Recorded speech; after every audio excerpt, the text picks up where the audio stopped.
Former New York City Mayor Mike Bloomberg has bailed on his presidential bid. After that poor showing on Super Tuesday, Bloomberg drops out but vows to work to defeat President Trump. CBS 2 political reporter Marcia Kramer here now with the wrap-up. Marcia.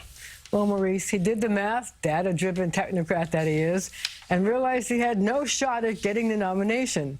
Instead, Mike Bloomberg signed on to the Stop Bernie wing of the Democratic Party and endorsed moderate Joe Biden. The decision to quit uncharacteristically emotional. Michael Bloomberg took defeat like a man, renting out a hotel ballroom to explain why Mike decided to take a hike.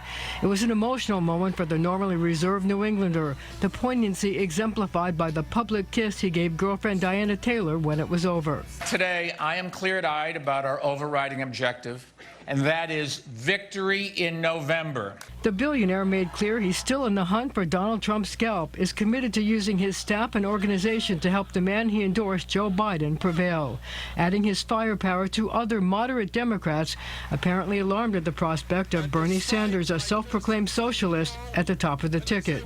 For Bloomberg, it was all about Trump and preserving the values of Lady Liberty's torch. No wall can block out that light. No lie can deny that light, and we will not allow any president to dim that light.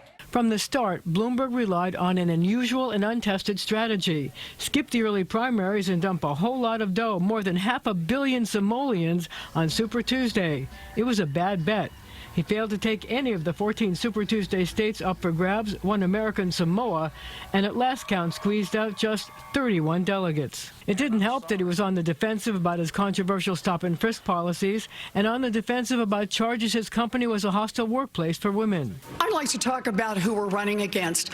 A billionaire who calls women fat broads and horse-faced lesbians.